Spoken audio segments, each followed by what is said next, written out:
special place in my heart. It was one of the first major RPGs I ever played a lot, and I can't count the amount of hours I poured into it as a child. It was also Bioware's first major RPG, and one that paved the way for countless other RPGs we have nowadays. Yes, Baldur's Gate will often be referenced in later Bioware RPGs. In fact, Canderous Ordo from Knights of the Old Republic actually had a precedent set in Baldur's Gate because there was a character named Canderous in that game. Also, Baldur's Gate introduced a very important cross-Bioware concept as well. Baldur's Gate is fairly unique because it takes place in the Forgotten Realms universe. For those of you who don't know what that is immediately, that basically means that Baldur's Gate is the video game version of Dungeons & Dragons. And despite the fact that there are very few Dungeons & Dragons, it definitely shows things have a very fantastical feel to them, with a pretty good story tacked on to boot. You start out as an orphan in a sheltered keep, your foster father a powerful mage. Yep, this is already super creative. Joking aside, however, you're basically told immediately by Gorion, your foster father, that you need to prepare yourself for the both of you to leave Candlekeep as soon as possible, but he won't tell you yet the reason for this, which isn't surprising because, well, even as early as Baldur's Gate, there were secrets in RPGs. Pretty early on, you can tell Gorion is the beginning of another distinct Bioware archetype, the Mentor. Yes, we've seen plenty of these all throughout Bioware's history. It started here with Gorion trying his best to give you advice and guide you when he can in the beginning of the game, and can be seen in other games such as Mass Effect and Dragon Age. The examples in those games are Duncan, the leader of the Grey Wardens, even if that mentor was unfortunately short-lived. Boo. And Captain Anderson, who luckily has a much larger lifespan than the Grey Warden mentor. Of course, since Grey Wardens have a limited time span anyway, I guess that goes without saying, but still, that's beside the point. So you do a few tutorial side quests, talk healers into giving you free potions, the usual stuff in the prologue of RPGs, before you actually venture out with Gorion, with him giving you a warning of the many dangers outside of Candlekeep, and that if anything were to happen to him, you could go to Chihira and Khalid, old friends of his, at the Friendly Arm Inn, a relatively close-by safe haven. Of course, him saying this immediately means that he'll probably die before you guys get to said Friendly Arm Inn, but hey, let's go with it and pretend everything will turn out to be sunshine and flowers. Alright, so Gorion and your character are walking through the forest during night and are attacked. This is not surprising. But hey, at least you can enjoy this thrilling battle! Come on, main character, you can do it! Something! Anything! I guess not. Your character manages to escape the ambush, though Gorion is unfortunately slain during the battle by the leader of this random group, who apparently has no desire but for Gorion to hand over his ward, aka you, if you forgot you were his orphan. So yeah, we sure didn't see Gorion's death coming. And this is where Baldur's Gate really differentiates itself from the other Bioware games. After Gorion is killed, you basically are just thrown out into the wilderness with no other objective than to figure out why your mentor was killed. And so you are this weak and penniless kid that is left adrift onto the sands of fortune for about 5 minutes, because you then get the Karth of the game, Imowen. She is a character you could meet back at Candlekeep, and she decides to come along on your adventure. And your adventure is a very long one. Really, this game has a lot in common with the Elder Scrolls series, as gameplay really is quite non-linear. There is definitely an overarching story that's really great, but it's absolutely massive, not to mention the dozens upon dozens of smaller quests you come across along the way. After Imowen catches up with you and decides to tag along, you meet up with a couple of other characters as you head to the Friendly Arm Inn, Zara and Montron, who are actually pretty entertaining. Even if, along with all the other companions you collect along the course of the game, you never actually have full conversations with them like you can with companions in later Bioware games. But, well, use your imagination, I guess. You do eventually get to the Friendly Arm Inn, though I'm sure you'll have died a couple of times along the way from those asshole wolves that are tougher than they should be. But outside of the tavern where Khalid and Jahira are hanging out, you're suddenly attacked again! This time, however, it's only by one mage, so you and your party should be able to defeat this guy easily enough. You discover on his body a bounty for, who else? Your character. Damn, stuff spreads fast in this universe. I didn't realize they had magic internet. This is actually a consistent thing throughout the whole game. Various people desiring the bounty on your head, which just keeps growing and growing, attack you in certain cities. And some of them are fairly difficult, though it's actually pretty entertaining to see your bounty increase over time. People are noticing me. I feel important. Anyway, after you defeat this first greedy bastard, you meet up with Jahir and Khalid in the tavern, and they, of course, accompany you on your journey, but this is for 2 reasons. First off, because you are, in fact, Gorian's foster child, and because of their friendship with him, they feel a sort of obligation to help you even just a little bit. And second, so that they can get your help in aiding Nashkel, another city with a little mind trouble of theirs. Funnily enough, Montaran and Zara are also heading here, so I'll bet you can guess where your party's heading next. This leads to such a gigantic amount of main story quests that it would be difficult to actually cover it all, so let's just say that you won't be disappointed with the story. In fact, I'd say it's one of Baldur's Gate's strongest points, but maybe that's to be expected since there's enough dialogue to fill a freaking novel. The gameplay for Baldur's Gate has aged horribly. It is so bloody boring and extremely snail-paced slow. It has not aged horribly!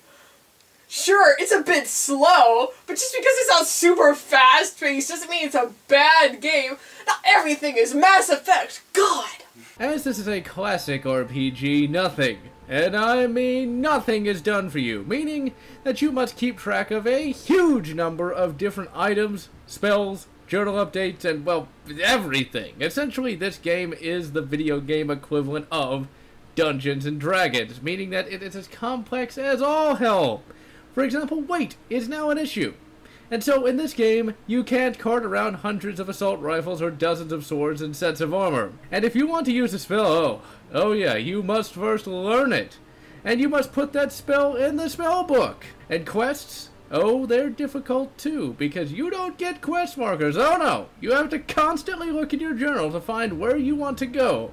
And combat. Oh, good God, is combat the most aggravating aspect of the game? It's one-click combat that is based around a dice roll, which means that your tactics are primarily just click until something dies. The user interface is also pretty terrible as well. Nothing is easily accessed, and even exiting the game is annoying. Despite these flaws, however, I can't help but say that the game was somehow addicting, and that the one-click combat grew on me after a while. Also, character classes also have some variants as well, and are pulled straight from D&D. It's true that the combat does take some patience, but like I said, this is definitely a classic style of gameplay. There's nothing real-time here. That's the main fault of the game. Everything is very slow. Even the characters are slow as hell. There's actually a pair of boots that you can find later in the game that boost the speed of the character you equip them on, but that's only for one single character. Everyone else still just lags along like a slug. Everything is so different, however, that that's one of the more charming aspects of it. Sure, it's not exactly modern, but not many games have a menu system like this one does, from things like the spellbook to the inventory. Unfortunately, there's no camp or Ebonhawk equivalent in this game. You're basically a nomad.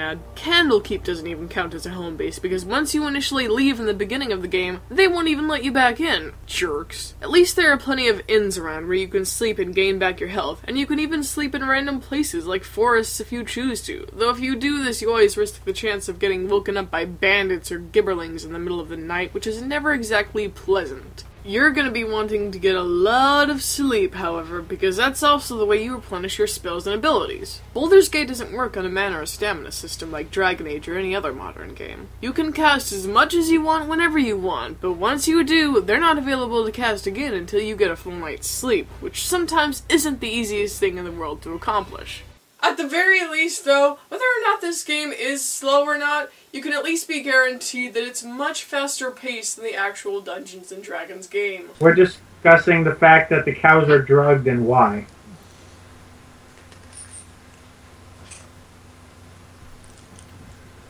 I personally reckon we should take them down and sell them. Yeah, maybe we could just sell them to...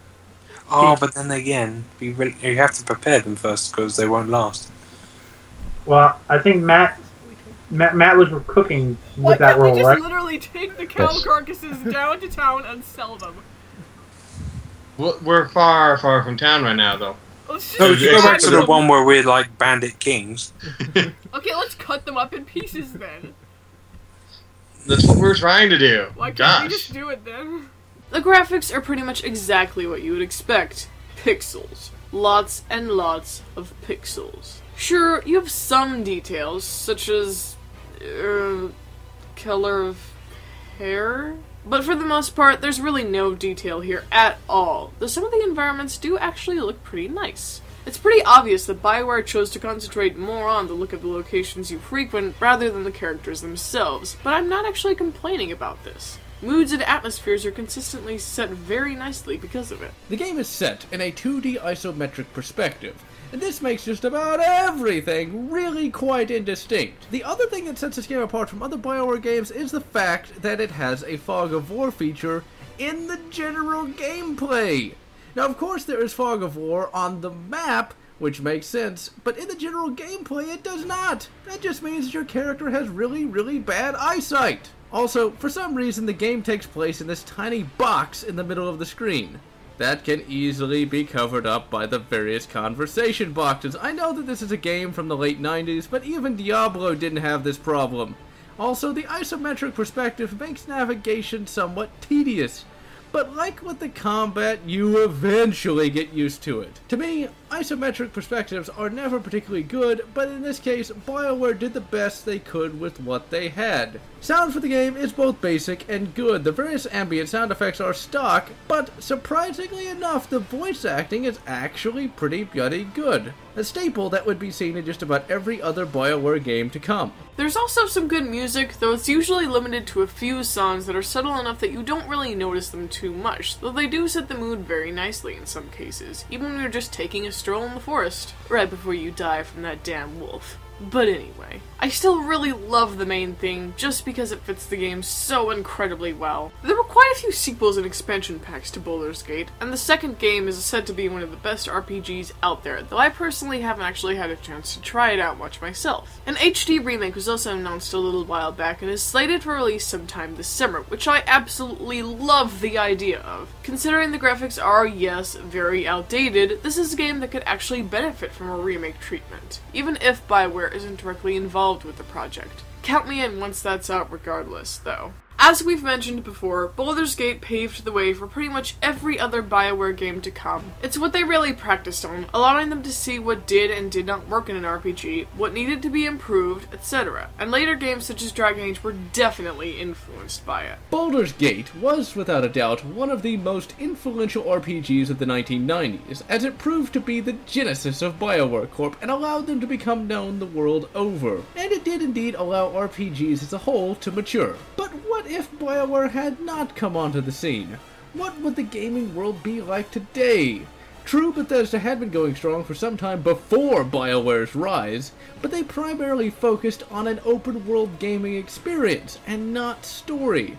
Would they have continued on this course, or would they have changed to fill the void? And what of the other RPG makers? Would they have changed at all? The fact is, Bioware RPGs are really quite unique, and really, no other company can really create a gaming experience quite like Bioware. Still though, Dragon Age 2 sucked! While old, Baldur's Gate still has enough content to entertain even a modern gamer. And let's face it, without Baldur's Gate, Bioware would not be the company it is today. Baldur's Gate is undeniably slow, so if you have little patience, or the type of gamer who likes really fast-paced games, this probably isn't the type of game for you. Of course, if that isn't the case, then I would still recommend trying this out, just so that you can experience what game influenced Bioware and RPGs all around so much nowadays. And so, this is MizzeeOH And General Lotz, wishing you good. Morrowind, Diablo or whatever makes you happy.